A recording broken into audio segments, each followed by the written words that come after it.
mundo e a Terra vai ser especial para alguns que enxergam essa quinta dimensão e os outros que não enxergam.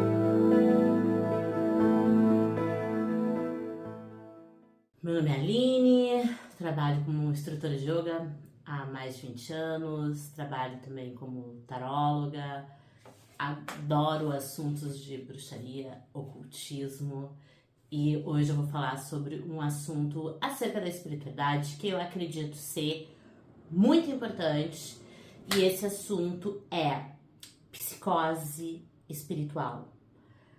A gente está psicologizando a espiritualidade, ou seja, trazendo termos da psicologia, desse estudo, né, da psique humana para a espiritualidade. Sim, estamos. Por quê? Porque esse é um tema, de onde eu tirei o assunto, né, para trazer hoje. Esse é um tema que está muito em voga agora em redes sociais, né? Pelo menos as redes sociais de algumas pessoas na gringa que eu sigo, temas de alguns podcasts, né?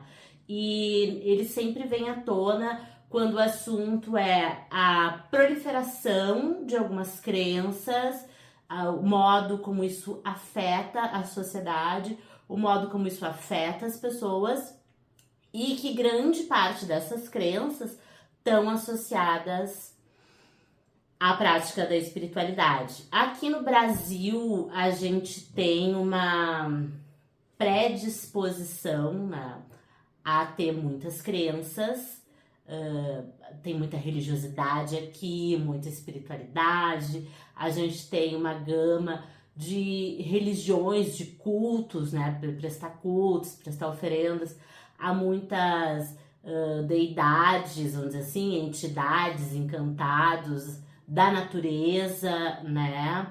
Tem esse trabalho com antepassados muito forte, na Umbanda, no Candomblé, na Quimbanda, né? A gente tem aí as religiões com uma matriz também de uma mistura do catolicismo com pagelança, tem Santo Daime, tem outras organizações que também trabalham com ayahuasca, ou então tem esse trabalho de xamanismo urbano que acontece com ayahuasca em centros urbanos mesmo, então tipo até reuniões de amigos, a coisa meio que perdeu já as estribeiras, apesar da gente ter um órgão aqui no Brasil que lida com isso desde 1980 mais ou menos. Então assim, apesar da gente ter uma série de leis reguladoras, a coisa toda quando uma medicina da floresta vive um desenvolvimento no meio urbano e passa a ser controlada por grupos que não são os nativos originais que usam essa substância, como no caso da ayahuasca, e sai de uma regulamentação religiosa, como é o caso do Santo Daime, por exemplo, a gente tem aí um cenário que sai de um controle, né? Um cenário que vai provocando uma série de fusões essas que acontecem em todos os meios religiosos, que não são assim tão institucionalizados. E o que eu quero dizer com isso? Por exemplo, a gente tem a coisa mais institucionalizada do cristianismo, que é a Igreja Católica, por exemplo, né? A Igreja Católica segue aqueles ritos, determinados ritos, todos eles são cumpridos em várias igrejas, em vários locais, países, estados, né? E esses ritos são fiscalizados, tem uma organização por trás disso, um padre vai se reportar a uma diocese, a diocese se reporta a um estado, o estado se reporta a um governo e o governo se reporta a um órgão máximo que fica lá no Vaticano. Não deve ter falado muito certo, mas é mais ou menos por aí que eu quero que vocês entendam o que é uma coisa institucionalizada e o que é uma coisa que vai surgindo organicamente entre a população, né? Então, quando aqui no Brasil tem coisas instituídas também, religiões brasileiras. Santo Daime é uma religião brasileira, ok?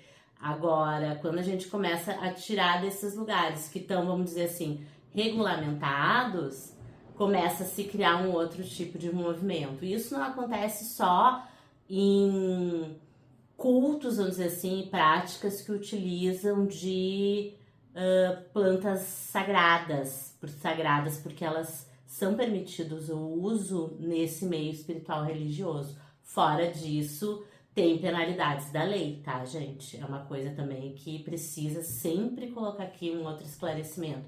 Por quê? Porque são substâncias que, com uso desregulado, podem provocar surtos psicóticos, tá? E o que é um surto psicótico? Bom, o Freud tinha muitas opiniões. A gente sabe que ele catalogou aí a maioria do pensamento a respeito da psique humana, né? Da psicanálise, depois vai virando o estudo da psicologia, né? E ele tinha opiniões muito fortes, claro, sobre a religião. E a principal preocupação dele era essa, né? Perder uma conexão com, vamos dizer assim, a realidade, entre muitas aspas, porque realidade é uma coisa que ela é subjetiva, ela é uma coisa de cada um, né? A realidade, ela não é uma coisa fechada, a gente tem que pensar no que é real do contexto de cada indivíduo, né? Então, o que ele acreditava? Que a religião causava sintomas neuróticos e possivelmente até mesmo sintomas psicóticos. Em Futuro de uma Ilusão, em 1962, Freud escreveu: religião seria assim a neurose obsessiva universal da humanidade. A ser correta essa conceituação, o afastamento da religião está fadado a ocorrer em fatal inevitabilidade de um processo de crescimento. Se, por um lado, a religião traz consigo restrições obsessivas, exatamente como em um indivíduo faz a neurose obsessiva, por outro, ela abrange um sistema de ilusões plenas de desejo com um repúdio da realidade, tal como encontramos em forma isolada, em parte alguma, se não na amência, em um estado de confusão alucinatória beatifica. Acho que falei certo. Beatifica. Beatifica.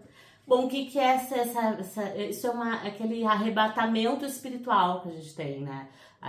Quando a gente fala de despertar espiritual, e se falou muito disso recentemente na pandemia, quando as pessoas perderam a segurança, o chão delas, tudo à nossa frente era uma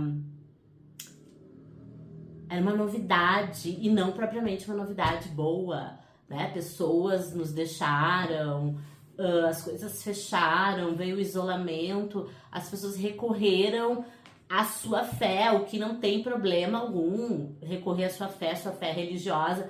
Mas a gente tem esse movimento todo de nova era, né? Desde lá da ascensão dos hippies. Mas mais ou menos a explosão disso foi nos anos 70.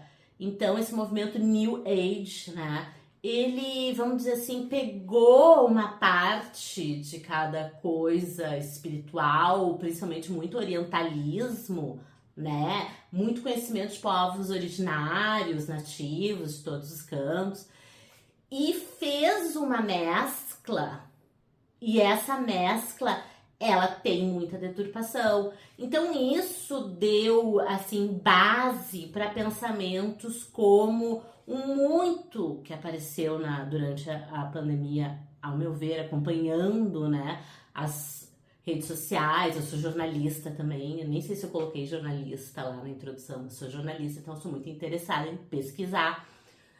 Então trouxe também muito essa coisa da manifestação, manifestar, jogar para o universo, e as pessoas começam a ter sinais, e então a gente tem o número dos anjos, 1111, portal isso, portal aquilo, tudo baseado em repetição numérica de data, evento natural como eclipses, veio todo um ressurgimento da astrologia, mas num sentido mais pop, né, mais para criar conteúdo. Então também deturpou muitos saberes da astrologia que, de uma certa forma, tem que ter um estudo, tem que ter um aprofundamento. Então eu acho que essa fase que expandiu novamente durante a pandemia fez vir à tona não só o uso, às vezes, de substâncias ou de uso da espiritualidade para uma espécie de fuga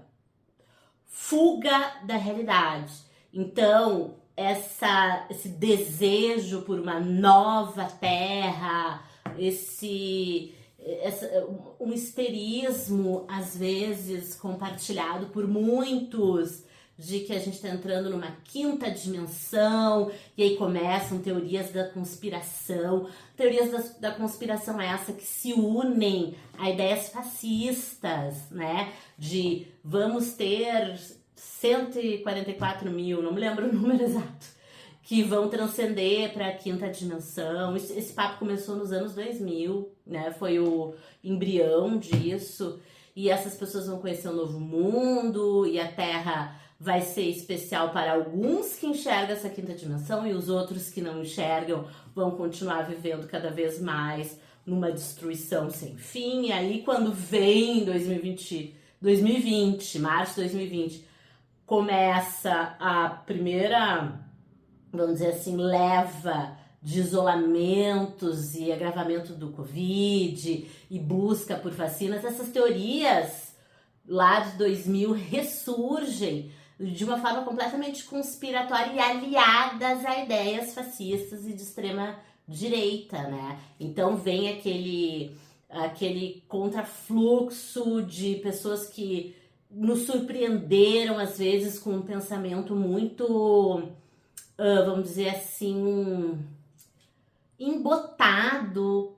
Apesar de todo o estudo, o medo é um canalizador muito forte, a pior droga que existe, porque no medo tu se associa, tu se agarra no que tiver.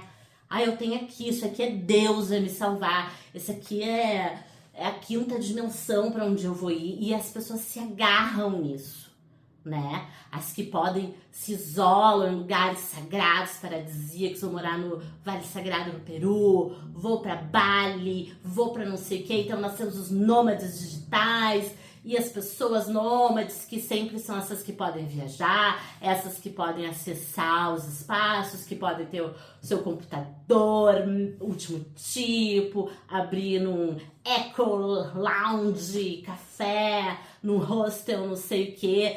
Então cria-se esses espaços especiais, elitizados, ou então tem um outro movimento de pessoas que vão morar no mato, vão abrir ecovila, vão comer tudo mais puro, tudo mais saudável.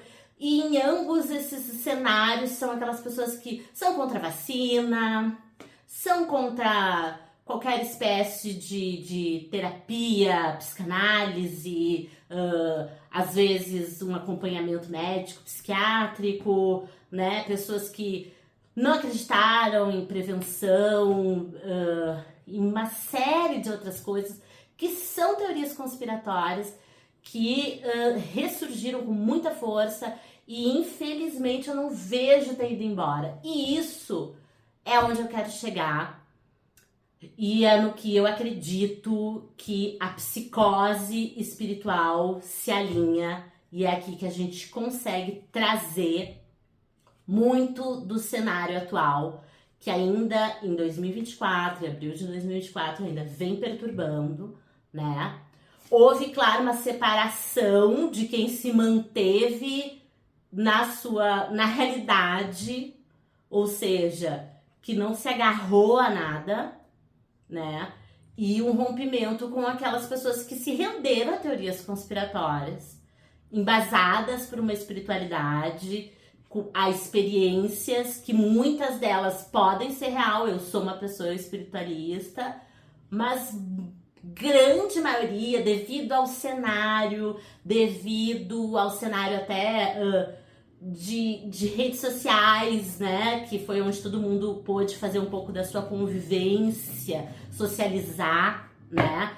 Eu acho que isso também gerou um cenário ideal para que a psicose espiritual se manifestasse, e a gente está lidando com esse pós. E esse pós é um aumento, uma corrida desenfreada para desenvolvimento espiritual. E aí você abre aquela rede dos vídeos rápidos. E é as pessoas brigando por causa da espiritualidade, as pessoas se matando, porque eu tenho fundamento, você não tem fundamento, porque eu conversei com a minha pombagira, porque eu conversei com o meu caboclo, porque o meu preto velho toma café comigo, porque eu tava andando na rua, Deus me disse, Deus me falou que eu vou casar com a cantora tal, não sei o quê. Então tá ebulindo esse caldeirão.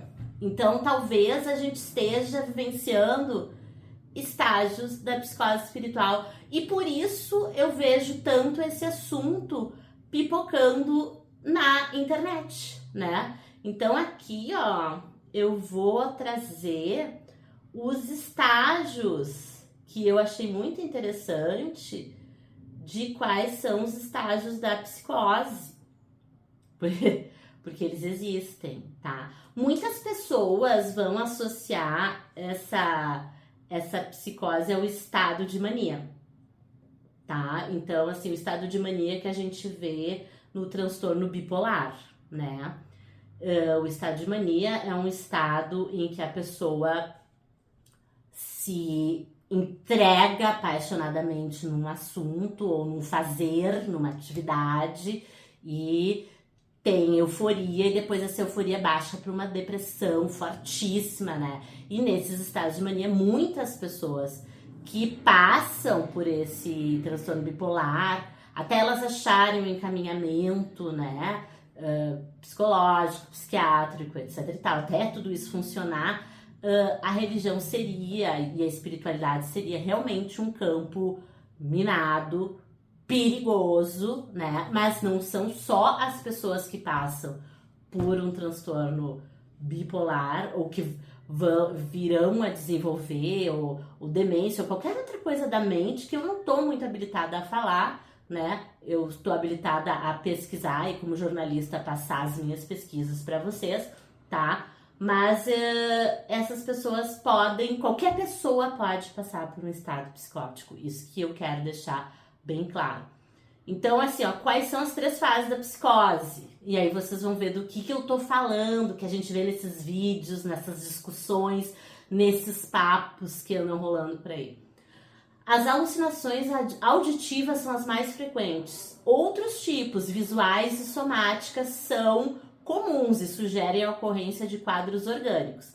As fases iniciais da psicose podem ser didaticamente separadas em fase prodrômica, fase aguda e fase de recuperação, tá? Como se comporta uma pessoa com psicose? As fases são as seguintes: agitação, impulsividade, agressividade. Até aí, né? A gente não pode dizer que todo mundo é psicótico por isso, porque a sociedade às vezes nos coloca num estado, enfrentando um engarrafamento, um atraso de 3 horas de um avião, perder um voo, perder um ônibus saindo do trabalho. Todo mundo vai meio que instantaneamente psicotizar. A gente não pode sair dando diagnóstico para as pessoas, mas eu tô só exemplificando um pouco o quadro do que seria uma psicose. Não tô dizendo que todo mundo tem. Então, agitação, impulsividade e agressividade, o paciente também pode apresentar delírios, ouvir vozes, ver e sentir coisas que não são reais, ter mudanças bruscas de humor, confusão mental e dificuldade para organizar os pensamentos. Muito bem. E eu acho que partindo disso é que a gente pode trazer lá aquela preocupação inicial do Freud com a religiosidade e ela podendo causar vários comportamentos neuróticos. Eu sempre lembro quando eu vou falar com algum psicanalista, psicólogo, que ele sempre fala, a neurose é uma coisa que todo mundo tem, né? A neurose é tranquila, vamos dizer assim. Todo mundo é neurótico com alguma coisa. O problema é quando a gente passa da neurose para psicose. Então, assim, quando a gente não consegue sair daquele mesmo redemoinho, daquele mesmo assunto, tá? Tô fazendo um resumão. A gente, tá tudo bem, ok? Faz parte da vida né? Temos que trabalhar, todo mundo aqui precisa olhar para isso, olhar para si, para ver o que para não ficar a vida inteira só girando para um lado, a gente pode girar para o outro, girar para o outro, a gente não se livra muito da neurose.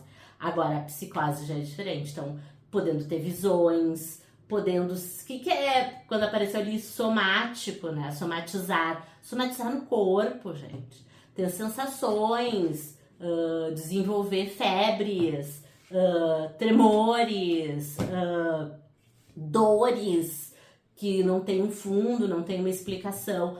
E como que eu diferencio isso, o risco de ter isso, com o desenvolvimento espiritual, né?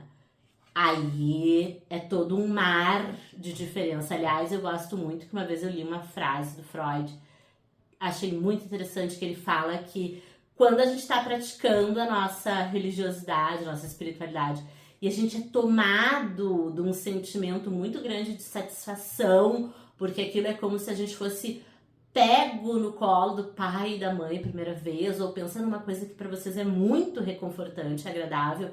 O Freud falava que a gente entra num sentimento oceânico. Eu acho lindo isso, oceânico. Ou seja, a gente está completamente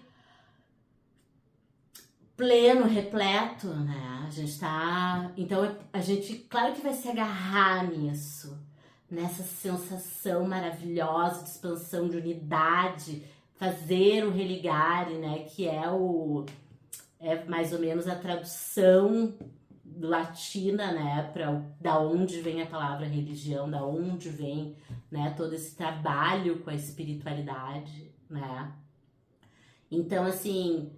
Por que quando a gente vai estudar ocultismo, por exemplo, ocultistas lá de 1800, não sei tanto, colocavam tanta ênfase de que, você quer ser um mago, você quer trabalhar com magia, você tem que ter um acompanhamento psicanalítico, psicológico, pelo menos lá na Inglaterra, na Europa, né, naquela parte lá. E era já uma época do Freud, e muitos deles se tornaram... eu posso dar um caso aqui que eu não sabia, fiquei sabendo essa semana, ouvindo um podcast, que é John Fortune, que é uma ocultista muito conhecida, que escreveu um livro básico para todo ocultista, que é a Cabala Mística, que é um livro muito problemático, porque ela dá aquela visão daquela mulher vitoriana, cheia de preconceitos, então tem muita coisa ali que não cabe nos dias de hoje. A gente lê por ser uma obra clássica, por ter algumas orientações bacanas na parte da cabala ocultista, porque não é a cabala judaica, em forma alguma. No ocultismo se usa uma cabala, no judaísmo se usa outra, que é completamente fechada para quem é do estudo do judaísmo, né? Então não é a mesma cabala. Mas a John Fortune era psicanalista também e atendia, tinha pacientes, tá? Então, assim, justamente para isso, para a gente poder ter foco, poder ter não um controle, mas um pensamento organizado para poder separar as coisas quando você entra num estágio de desenvolvimento. Porque se você psicotiza, é muito perigoso, né? A psicose é um pouco um pé naquilo que a gente chama de loucura, né? E que é perigosa e que nos coloca em situações ou vexatórias ou de perigo real, tipo, eu vou fazer essa trilha aqui sozinha porque eu tô com meus guias, eu tô com meus caboclos, eu vou atravessar. Tu não sabe se não pode ter alguém te tocar pra ti numa trilha, tu é mulher, tá sozinha, tu é um homem, tá sozinho, tá com um tênis de marca, tá com um telefone último tipo na mão. Tu não sabe se não tem ninguém na trilha pra te assaltar, pra cometer uma violência, né? Tu não pode ter essa crença tão ingênua, né? Isso é um tipo de psicose, gente. É achar, se engrandecer, ser tomada por esse sentimento oceânico e dessa força que muitas vezes é maravilhosa, nos expande, faz a gente alcançar outras dimensões, pelo menos em pensamento, né? Às vezes espirituais, mas esse é um papo que eu quero deixar para outro vídeo, onde eu vou falar de moksha, alguns conceitos do yoga, né? Mas do tantra também, mas agora colocando nessa visão aqui de perda e desorganização dos pensamentos, uma perda com a realidade, uma desconexão e o perigo que isso é, podendo nos colocar também em situações de seita, de abuso, né, por parte de um guru, de um sacerdote, de um padrinho, de uma madrinha, de um pai de santo, uma mãe de santo, ok? A gente tem que ter sempre uma conexão com o real e também, claro, perceber que muita coisa são influências com interesses escusos para manter certas pessoas que com um comportamento também muito, vamos dizer assim, perigoso no poder, manutenção do poder. E você pode virar uma massa de manobra. Então foi isso, eu dei todo um escopo sobre como acontece a psicose espiritual e que isso pode ser não só por causa de expansores de consciência, mas também você fazer uma respiração, não sei o quê. Ah, eu vou manifestar tal coisa, eu vou fazer Ho'oponopono, oração de São Miguel, o reiki, lalalala, e perder, sair. E acreditar em tudo, porque a tua cabeça fica ali, aberta, porteira abriu e nunca mais fechou. E isso é perigoso. Tá bom? Até a próxima semana.